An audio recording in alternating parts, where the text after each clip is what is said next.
सभी श्रोताओं का हार्दिक अभिनंदन।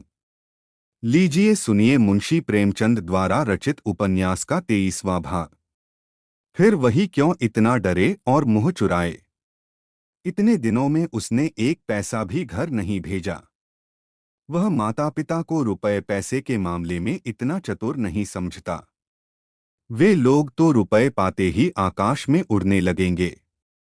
दादा को तुरंत गया करने की और अम्मा को गहने बनवाने की धुन सवार हो जाएगी। ऐसे व्यर्थ के कामों के लिए उसके पास रुपए नहीं हैं। अब वह छोटा मोटा महाजन है। पड़ोस के एक्के वालों गाड़ीवानों और धोबियों को सूद पर रुपए उधार देता है। इस 10-11 महीने में ही उसने अपनी मेहनत और किफायत और पुरुषार्थ से अपना स्थान बना लिया है और अब दुनिया को यहीं लाकर रखने की बात सोच रहा है। तीसरे पहर का समय है। वह सड़क के नल पर नहाकर आया है और शाम के लिए आलू उबाल रहा है कि मिर्जा खुर्शेद आकर द्वार पर खड़े हो गए। गोबर अब उनका नौकर नहीं है, पर अदब उसी तरह करता है और उनके लिए जान देने को तैयार रहता है। द्वार पर जाकर पूछा, क्या हुक्म है सरकार? मिर्जा ने खड़े खड़े कहा, तुम्हारे पास कुछ रुपए हों तो दे दो, आज 3 दिन से बोतल खाली पड़ी हुई है, जी बहुत बेचैन हो रहा है। गोबर ने इसके पहले भी 2-3 बार मिर्जाजी को रुपए दिए थे, पर अब तक वसूल न कर सका था। तकाजा करते डरता था और मिर्जाजी रुपए लेकर देना न जानते थे। उनके हाथ में रुपए टिकते ही न थे। इधर आए उधर गायब। यह तो न कह सका, मैं रुपए न दूंगा या मेरे पास रुपए नहीं हैं। शराब की निंदा करने लगा, आप इसे छोड़ क्यों नहीं देते सरकार? क्या इसके पीने से कुछ फायदा होता है? मिर्जाजी ने कोठरी के अंदर खाट पर बैठते हुए कहा, तुम समझते हो मैं छोड़ना नहीं चाहता और शौक से पीता हूं। मैं इसके बगैर जिंदा नहीं रह सकता। तुम अपने रुपए के लिए न डरो, मैं एक एक कौड़ी अदा कर दूंगा। गोबर अविचलित रहा, मैं सच कहता हूं मालिक। मेरे पास इस समय रुपए होते तो आपसे इनकार करता। 2 रुपए भी नहीं दे सकते। इस समय तो नहीं है।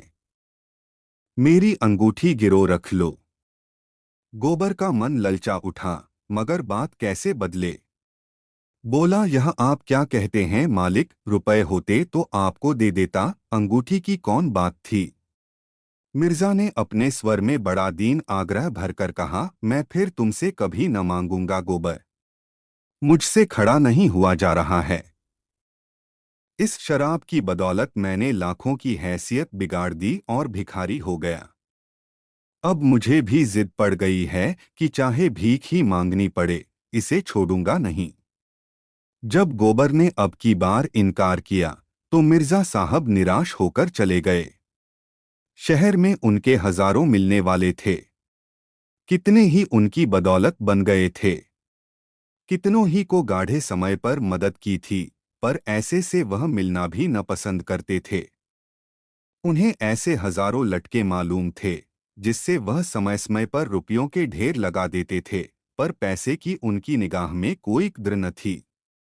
उनके हाथ में रुपए जैसे काटते थे। किसी न किसी बहाने उड़ाकर ही उनका चित्त शांत होता था। गोबर आलू छीलने लगा। साल भर के अंदर ही वह इतना काया हो गया था और पैसा जोड़ने में इतना कुशल कि अचरज होता था। जिस कोठरी में वह रहता है वह मिर्जा साहब ने दी है। इस कोठरी और बरामदे का किराया बड़ी आसानी से 5 रुपया मिल सकता है। गोबर लगभग साल भर से उसमें रहता है, लेकिन मिर्जा ने न कभी किराया मांगा न उसने दिया। उन्हें शायद ख्याल भी न था कि इस कोठरी का कुछ किराया भी मिल सकता है। थोड़ी देर में एक इक्के वाला रुपए मांगने आया। अलादीन नाम था, सिर घुटा हुआ, खिचड़ी दाढ़ी और काना। उसकी लड़की विदा हो रही थी। 5 रुपए की उसे बड़ी जरूरत थी। गोबर ने 1 आना रुपया सूद पर रुपए दे दिए। अलादीन ने धन्यवाद देते हुए कहा, भैया अब बाल बच्चों को बुला लो, कब तक हाथ से ठोकते रहोगे। गोबर ने शहर के खर्च का रोना रोया, थोड़ी आमदनी में गृहस्थी कैसे चलेगी। अलादीन बीड़ी जलाता हुआ बोला, खर्च अल्लाह देगा भैया, सोचो कितना आराम मिलेगा। मैं तो कहता हूं जितना तुम अकेले खर्च करते हो उसी में गृहस्थी चल जाएगी। औरत के हाथ में बड़ी बरकत होती है। खुदा कसम, जब मैं अकेला यहाँ रहता था तो चाहे कितना ही कमाओ खापी सब बराबर। बीड़ी तमाखू को भी पैसा न रहता। उस पर हैरानी। थके माँ दे आओ तो घोड़े को खिलाओ और टहलाओ। फिर नानबाई की दुकान पर दौड़ो, नाक में दम आ गया। जब से घरवाली आ गई है उसी कमाई में उसकी रोटियां भी निकल आती हैं और आराम भी मिलता है। आखिर आदमी आराम के लिए ही तो कमाता है। जब जान खपाकर भी आराम न मिला तो जिंदगी ही गारत हो गई। मैं तो कहता हूं तुम्हारी कमाई बढ़ जाएगी भैया। जितनी देर में आलू और मटर उबालते हो उतनी देर में 2-4 प्याले चाय बेच लोगे। अब चाय 12 मास चलती है। रात को लेटोगे तो घरवाली पाँव दबाएगी, सारी थकान मिट जाएगी। यह बात गोबर के मन में बैठ गई। जी उचाट हो गया। अब तो वह झुनिया को लाकर ही रहेगा। आलू चूल्हे पर चढ़े रह गए और उसने घर चलने की तैयारी कर दी, मगर याद आया कि होली आ रही है, इसलिए होली का सामान भी लेता चले। कृपण लोगों में उत्सवों पर दिल खोलकर खर्च करने की जो एक प्रवृत्ति होती है वह उसमें भी सजग हो गई। आखिर इसी दिन के लिए तो कौड़ी कौड़ी जोड़ रहा था। वह माँ बहनों और जुनिया के लिए एक एक जोड़ी साड़ी ले जाएगा, होरी के लिए एक धोती और एक चादर, सोना के लिए तेल की शीशी ले जाएगा और एक जोड़ा चप्पल, रूपा के लिए जापानी चूड़ियां और जुनिया के लिए एक पिटारी जिसमें तेल, सिंदूर और आईना होगा। बच्चे के लिए टोप और फ्राक जो बाजार में बना बनाया मिलता है। उसने रुपए निकाले और बाजार चला। दोपहर तक सारी चीजें आ गईं। बिस्तर भी बंध गया। मोहल्ले वालों को खबर हो गई गोबर घर जा रहा है। कई मर्द औरतें उसे विदा करने आए। गोबर ने उन्हें अपना घर सौंपते हुए कहा, तुम ही लोगों पर छोड़े जाता हूं। भगवान ने चाहा तो होली के दूसरे दिन लौटूंगा।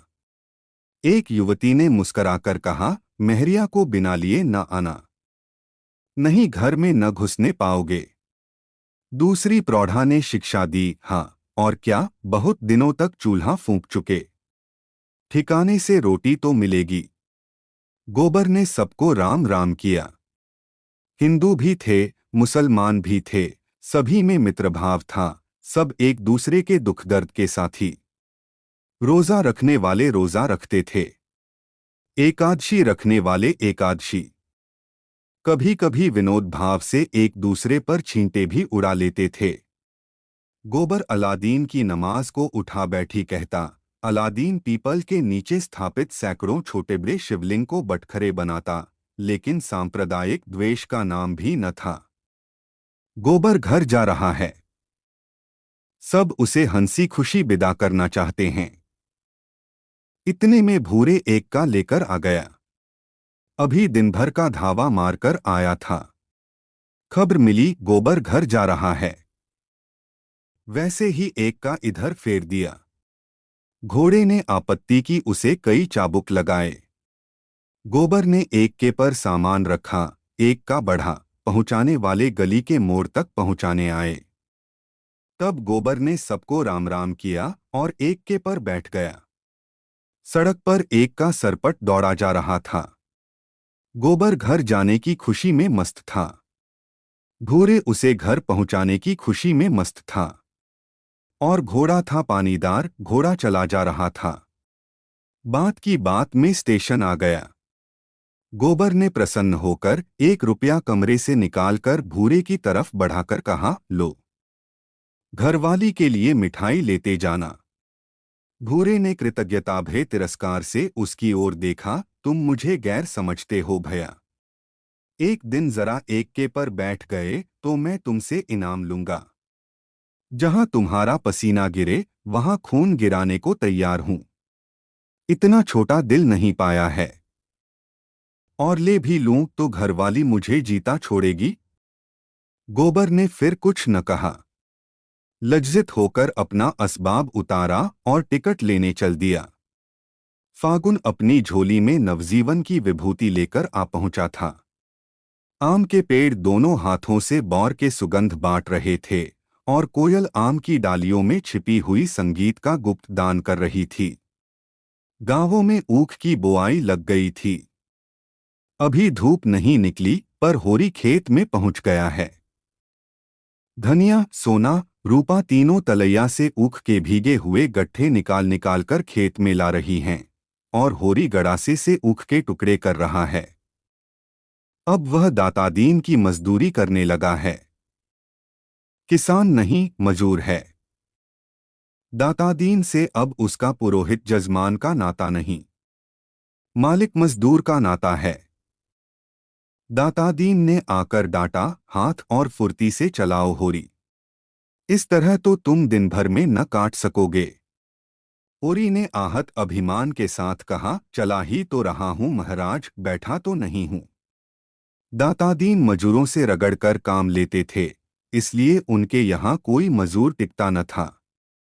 होरी उसका स्वभाव जानता था। पर जाता कहा।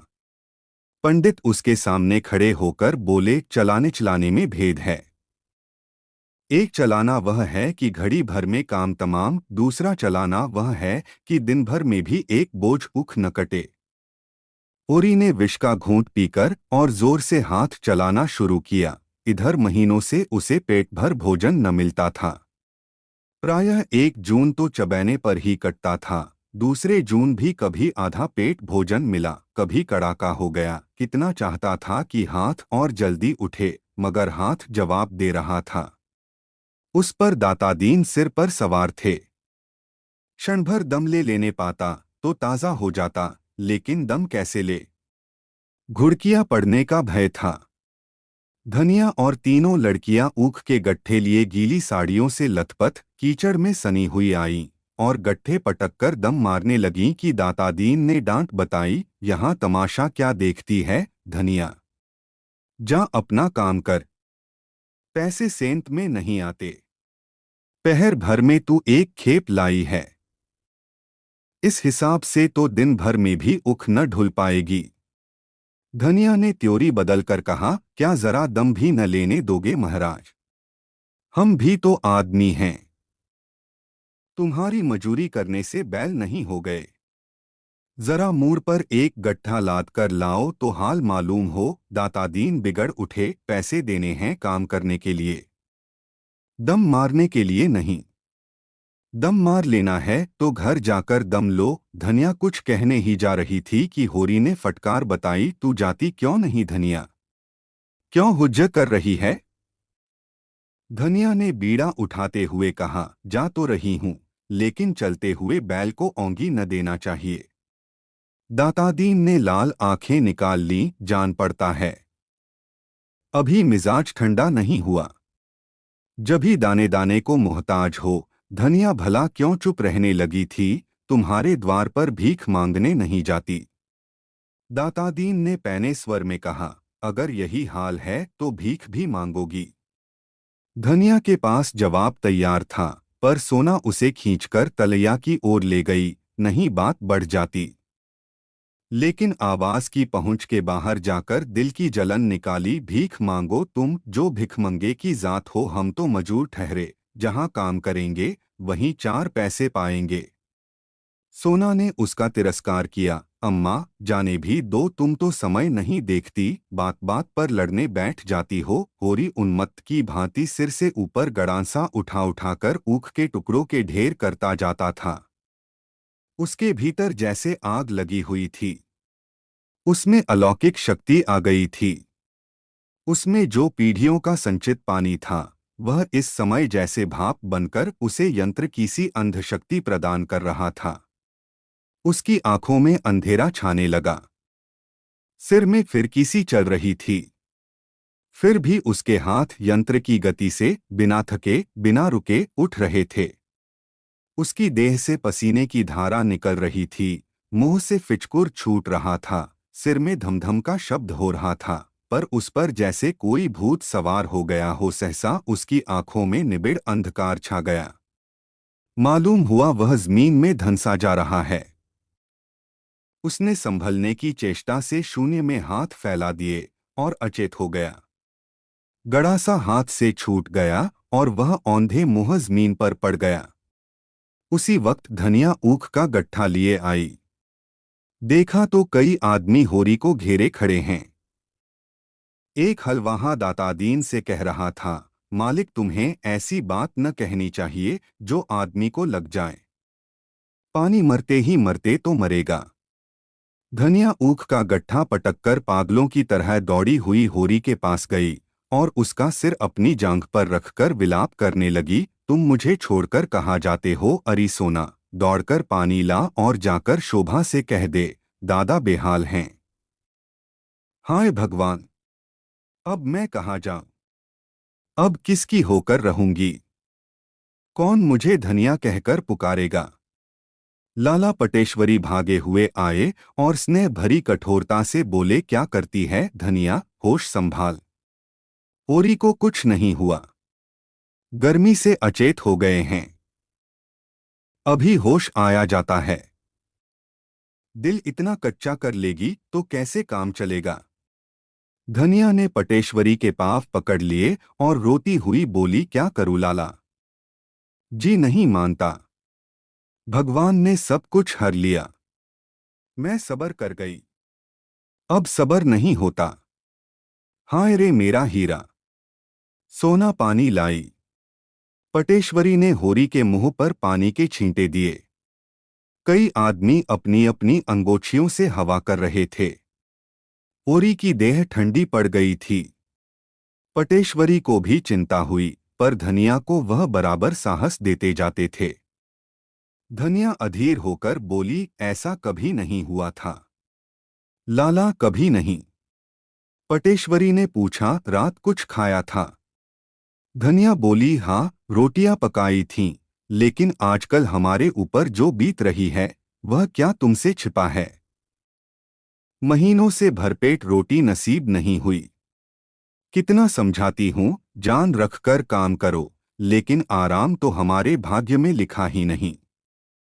सहसा होरी ने आंखें खोल दीं और उड़ती हुई नजरों से इधर-उधर ताका। धनिया जैसे जी उठी। विह्वल होकर उसके गले से लिपटकर बोली, अब कैसा जी है तुम्हारा? मेरे तो परान नहों में समा गए थे। होरी ने कातर स्वर में कहा, अच्छा हूं। न जाने कैसा जी हो गया था। धनिया ने स्नेह में डूबी भतसना से कहा, देह में दम तो है नहीं, काम करते हो जान देकर। लड़कों का भाग था, नहीं तुम तो ले ही डूबे थे। पटेश्वरी ने हंसकर कहा, धनिया तो रो पीट रही थी। होरी ने आतुरता से पूछा, सचमुच तू रोती थी धनिया? धनिया ने पटेश्वरी को पीछे ढकेल कर कहा, इन्हें बकने दो तुम। पूछो यह क्यों कागज छोड़कर घर से दौड़े आए थे? पटेश्वरी ने चिढ़ाया, तुम्हें हीरा हीरा कहकर रोती थी, अब लाज के मारे मुकरती है।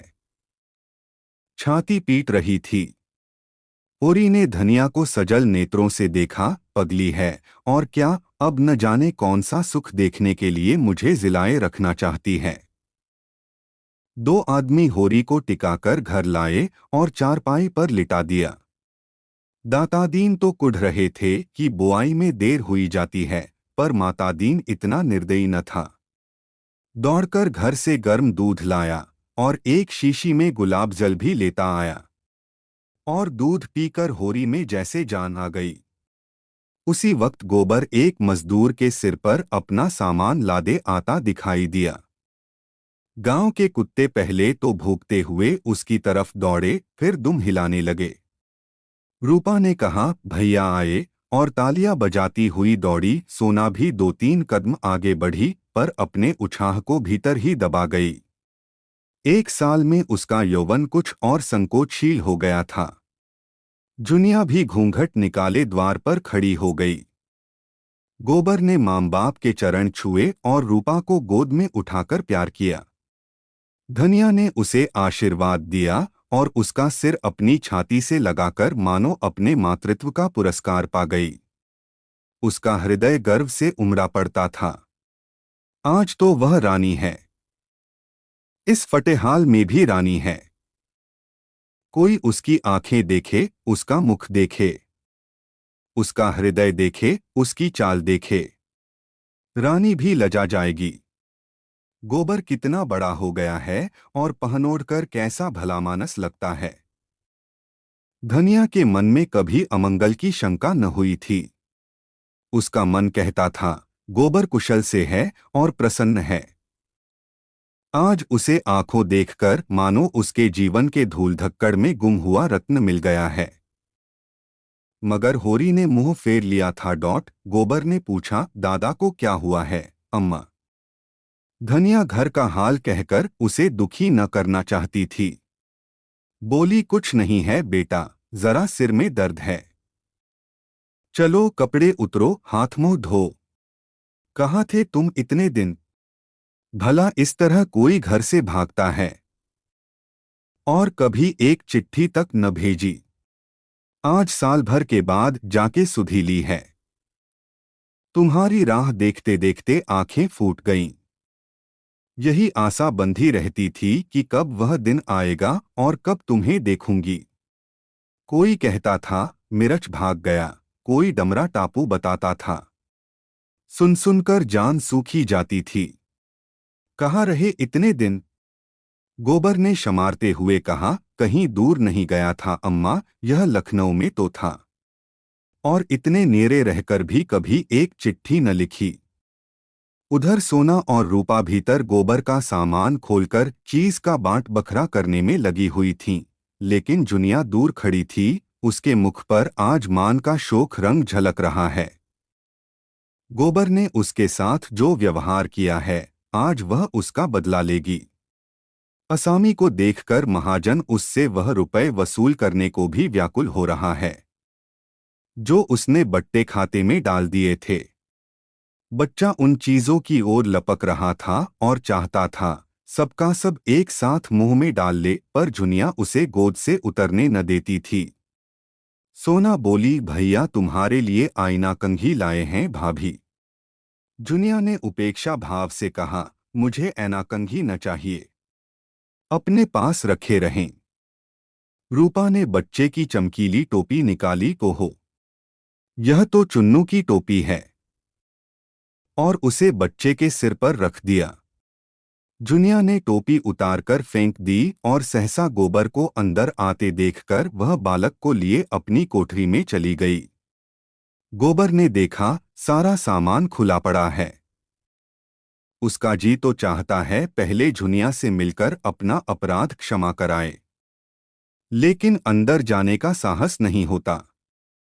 वहीं बैठ गया और चीजें निकाल निकाल हर एक को देने लगा। मगर रूपा इसलिए फूल गई कि उसके लिए चप्पल क्यों नहीं आए, और सोना उसे चिढ़ाने लगी, तू क्या करेगी चप्पल लेकर, अपनी गुड़िया से खेल।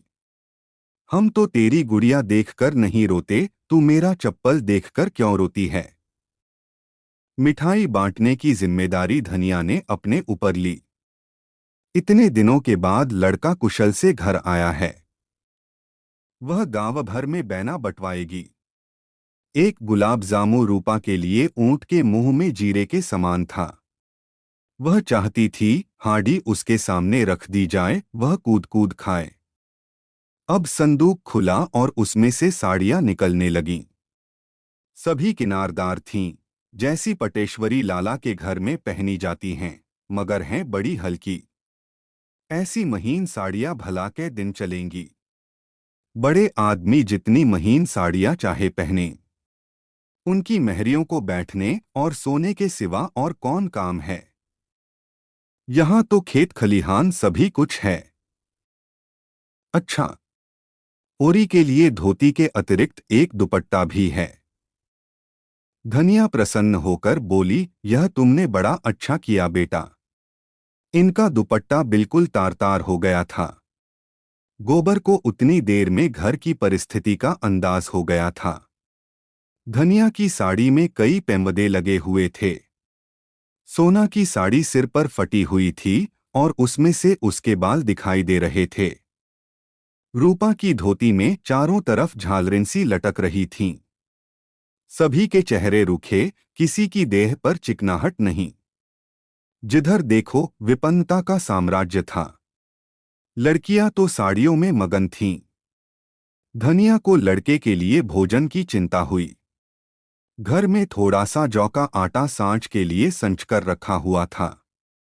इस वक्त तो चबैने पर कटती थी, मगर गोबर अब वह गोबर थोड़े ही है। उसको जौ का आटा खाया भी जाएगा। परदेश में न जाने क्या क्या खाता पीता रहा होगा।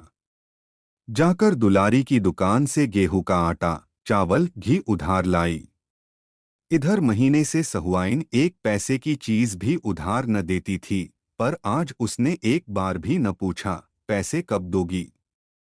उसने पूछा, गोबर तो खूब कमा के आया है न। धनिया बोली, अभी तो कुछ नहीं खुला दीदी। अभी मैंने भी कुछ कहना उचित न समझा। हाँ, सबके लिए किनारदार साड़ियाँ लाया है। तुम्हारे आशीर्वाद से कुशल से लौट आया, मेरे लिए तो यही बहुत है। दुलारी ने आशीष दिया, भगवान करे जहां रहे कुशल से रहे। मां बाप को और क्या चाहिए। लड़का समझदार है और छोकरों की तरह उड़ाऊ नहीं है। हमारे रुपए अभी न मिलें तो ब्याज तो दे दो, दिन दिन बोझ बढ़ ही तो रहा है। इधर सोना चुन्नू को उसका फ्राक और टोप और जूता पहनाकर राजा बना रही थी। बालक इन चीजों को पहनने से ज्यादा हाथ में लेकर खेलना पसंद करता था। अंदर गोबर और जुनिया में मानव नॉवल का अभिनय हो रहा था। जुनिया ने तिरस्कार भरी आंखों से देखकर कहा, मुझे लाकर यहाँ बैठा दिया। आप परदेश की राह ली, फिर न खोज न खबर की मरती है या जीती है। साल भर के बाद अब जाकर तुम्हारी नींद टूटी है। कितने बड़े कपटी हो तुम। मैं तो सोचती हूँ कि तुम मेरे पीछे पीछे आ रहे हो और आप उड़े तो साल भर के बाद लौटे। मदों का विश्वास ही क्या, कहीं कोई और ताक ली होगी। सोचा होगा, एक घर के लिए है ही, एक बाहर के लिए भी हो जाए। गोबर ने सफाई दी, जुनिया, मैं भगवान को साक्षी देकर कहता हूँ, जो मैंने कभी किसी की ओर ताका भी हो, लाज और डर के मारे घर से भागा जरूर, मगर तेरी याद एक क्षण के लिए भी मन से न उतरती थी। अब तो मैंने तय कर लिया है कि तुझे भी लेता जाऊंगा, इसलिए आया हूं। तेरे घरवाले तो बहुत बिगड़े होंगे। दादा तो मेरी जान लेने पर ही उतारू थे। सच। तीनों जने यहाँ चढ़ आए थे। अम्मा ने ऐसा डांटा कि मुंह लेकर रह गए। हाँ, हमारे दोनों बैल खोल ले गए। इतनी बड़ी जबरदस्ती। और दादा कुछ बोले नहीं। दादा अकेले किस किस से लड़ते। गांव वाले तो नहीं ले जाने देते थे, लेकिन दादा ही भलमनसी में आ गए तो और लोग क्या करते। तो आजकल खेतीबाड़ी कैसे हो रही है। खेतीबाड़ी सब टूट गई। थोड़ी सी पंडित महाराज के साझे में है। उख बोई ही नहीं गई। गोबर की कमर में इस समय 200 रुपए थे। उसकी गर्मी यूं भी कम न थी। यह हाल सुनकर तो उसके बदन में आग ही लग गई। बोला, तो फिर पहले मैं उन्हीं से जाकर समझता हूं। उनकी यह मजाल कि मेरे द्वार पर से बैल खोल ले जाएं। यह डाका है, खुला हुआ डाका। 3-3 साल को चले जाएंगे तीनों। यो न देंगे तो अदालत से लूंगा। सारा घमंड तोड़ दूंगा। वह उसी आवेश में चला था कि झुनिया ने पकड़ लिया और बोली, तो चले जाना, अभी ऐसी क्या जल्दी है। कुछ आराम कर लो, कुछ खा पी लो, सारा दिन तो पड़ा है। यहाँ बड़ी बड़ी पंचायत हुई। पंचायत ने 80 रुपए डाढ़ लगाए। 3 मन अनाज ऊपर। उसी में तो और तबाही आ गई। सोना बालक को कपड़े जूते पहनाकर लाई। कपड़े पहनकर वह जैसे सचमुच राजा हो गया था।